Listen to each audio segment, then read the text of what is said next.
আসসালামু আলাইকুম সবাইকে। আমি জাহিদ হাসান পড়াশোনা করছি চায়নাতে। আপনি যদি ২০২৬ সালে চায়নাতে পড়তে আসতে চান, তাহলে আপনাকে একটি নতুন নিয়ম জেনেই কিন্তু আপনাকে চায়নাতে আসতে হবে।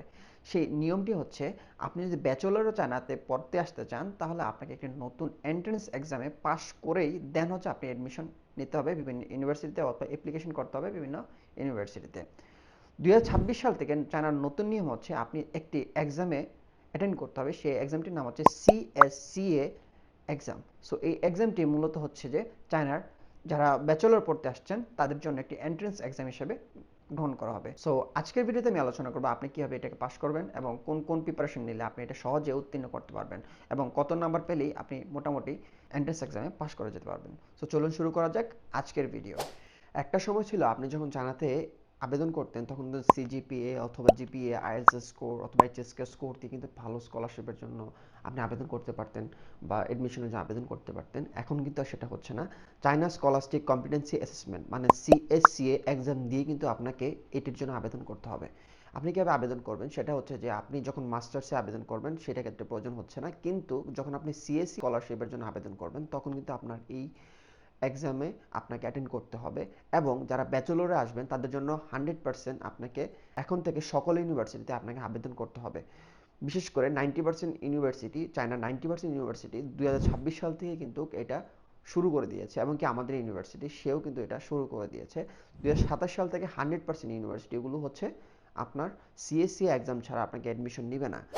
এখন কিন্তু দিন দিন চায়নার ডিমান্ড বেড়ে যাচ্ছে, কারণ পৃথিবীর 10টা সেরা ইউনিভার্সিটির মাঝে কিন্তু 8টা ইউনিভার্সিটি এখন চায়নার। সো সেই ক্ষেত্রে কিন্তু চায়না তাদের কোয়ালিটি আরও দিন দিন হাই করার জন্য তারা কিন্তু বিভিন্ন ধরনের স্ট্রিক্ট রুলস নিয়ে আসতেছে। এখন আপনি যদি সিএসসি এক্সাম অ্যাটেন্ড না করেন, সেক্ষেত্রে কিন্তু আপনি কোনো ইউনিভার্সিটিতেই অ্যাডমিশন নিতে পারবেন না। 2026 সালে 90%, 2027 সাল থেকে 100% ইউনিভার্সিটি আপনি কোনো অ্যাডমিশনেতেই কোনো ইউনিভার্সিটিতে অ্যাডমিশন পাবেন না যদি আপনি সিএসসি এক্সামের স্কোর শো না করেন। বিশেষ করে সিএসসি এক্সামের সর্বনিম্ন মার্ক হচ্ছে 40%। মানে আপনি 40 মার্ক পেয়েই কিন্তু আপনাকে সর্বনিম্ন উত্তীর্ণ হতে হবে। আপনি যদি ভালো স্কলারশিপ চান সেক্ষেত্রে হচ্ছে আপনাকে, বিশেষ করে সিএসসি স্কলারশিপ চান সেক্ষেত্রে আপনাকে 80 to 90% মার্ক আপনাকে রাখতে হবে সেই এক্সামে। এবং আপনি যদি ব্যাচেলরে যদি ভালো স্কলারশিপ পেতে চান তাহলে আপনি সর্বনিম্ন 60 to 70% মার্ক আপনাকে রাখতে হবে যদি ব্যাচেলরে ভালো স্কলারশিপের জন্য আবেদন করতে চান। বিশেষ করে আপনারা যারা বিভিন্ন ইউনিভার্সিটিতে আসবেন, বিশেষ করে আপনি ট্রাই করবেন 50 to 60% মার্কটা রাখার জন্য, কারণ চায়নাতে 50 to 60% রাখলে আপনাকে একটা ইকুয়াল ব্যালেন্সের ভালো স্টুডেন্ট ধরে নেওয়া হয়। বিশেষ করে আমরা যখন আসছিলাম তখন কিন্তু আমাদের কোনো এক্সাম দিতে হয়নি, কোনো কিছু দিতে হয়নি। আমরা সিজিপিএ, জিপিএ অথবা আমাদের আইএলটিএস স্কোর সবগুলোই কিন্তু আমাদের অ্যাডমিশন হয়ে যাচ্ছে, কিন্তু এখন কিন্তু সেটা আর হচ্ছে না। কারণ হচ্ছে চায়নার বিভিন্ন রুলস অ্যান্ড রেগুলেশনের জন্য সেটা কিন্তু আপনার দিন দিন চেঞ্জ হচ্ছে। এখন আসি এই এক্সামে আপনি কীভাবে পাস করবেন বা এই এক্সামে প্রিপারেশন কীভাবে নেবেন। চায়নার মোস্ট অফ দ্য ইউনিভার্সিটি কিন্তু এই এক্সামগুলোর উপরেই ভিত্তি করে আপনাকে কিন্তু সেই স্কলারশিপ দিয়ে থাকবে।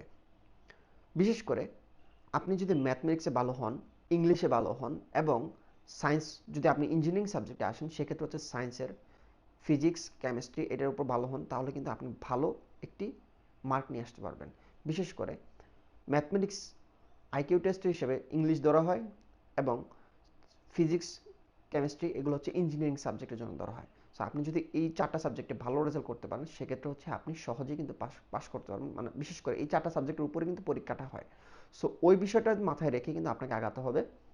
দ্বিতীয়ত হচ্ছে যে, আপনি যদি বিজনেস রিলেটেড সাবজেক্টে আসেন সেক্ষেত্রে হচ্ছে আপনাকে ম্যাথ, ইংলিশ এবং বিজনেসের যে সাবজেক্টগুলো যেমন ফাইন্যান্স আছে, ঠিক আছে, এই সাবজেক্টগুলোতে কিন্তু আপনাকে ভালো ঝানু হতে হবে। তারপর হচ্ছে আপনি এই সাবজেক্টগুলোতে বা আপনি এই পরীক্ষায় উত্তীর্ণ হতে পারবেন। এখন আসি আপনি কীভাবে 80 to 90% মার্ক আপনি নিয়ে আসতে পারবেন এই এক্সামে।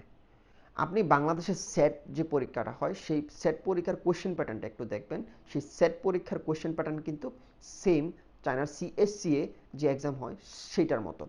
আপনি চায়নার সিএসসি এক্সাম যদি পাস করতে চান তাহলে আপনি সেট পরীক্ষার কোয়েশ্চেনগুলো প্যাটার্নগুলো একটু ফলো করতে পারেন। এবং বাংলাদেশে বিভিন্ন গ্রুপ আছে, সেই গ্রুপে কিন্তু সেট পরীক্ষার কোয়েশ্চেন প্যাটার্ন কেমন হয় সেই বিষয়টা কিন্তু আপনাকে পোস্ট করা হয়। সো আপনি ওই জিনিসটা দেখতে পারেন। আর বিষয়টা হচ্ছে, যদি আপনি ম্যাথে ভালো হন, ম্যাথের যে কোয়েশ্চেন প্যাটার্নটা কেমন হয় সেটা যাবে আপনাকে বলি। ম্যাথের কোয়েশ্চেন প্যাটার্নটা হয় linear algebra, vector, function, calculus, এই 4টা বিষয়ের উপর সবচেয়ে বেশি কিন্তু কোয়েশ্চেন আসতে পারে ম্যাথমেটিক্সে। আর বাকিগুলো হচ্ছে আইকিউ কোয়েশ্চেন, যেগুলো ইংলিশে থাকে, আর ফিজিক্স কেমিস্ট্রি তো যেটা আপনি জানেন অবশ্যই। সো এই কোয়েশ্চেনের উপর কিন্তু আপনার পরীক্ষাটা হয়ে থাকবে। সো আপনার পরীক্ষা যদি আপনি মিনিমাম 70% নিয়ে আসতে পারেন, তাহলে কিন্তু আপনি একটা ভালো স্কলারশিপে চায়নাতে আবেদন করতে পারবেন। এখন আপনি এই সমাধানটা কীভাবে করবেন? সমাধানটা হচ্ছে আপনি সেট এক্সামের যে প্রিপারেশনগুলো আছে বা সেট এক্সামের যেই কোয়েশ্চেনগুলো আছে, সেই কোয়েশ্চেনগুলো আপনি কিন্তু দেখতে পারেন। বাংলাদেশে বিভিন্ন গ্রুপ আছে যারা সেট এক্সামের বা জিমেটের জিআরইর কোয়েশ্চেনগুলো কিন্তু ওরা পাবলিশ করে থাকে।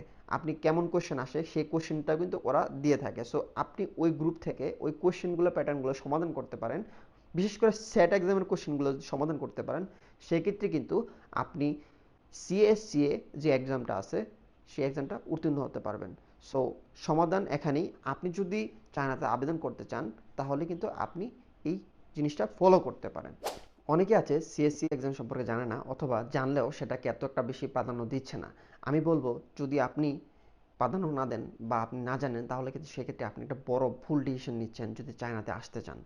যদি চায়নাতে আসতে চান, তাহলে আপনাকে অবশ্যই অবশ্যই এই এক্সাম সম্পর্কে আপনার জানতে হবে।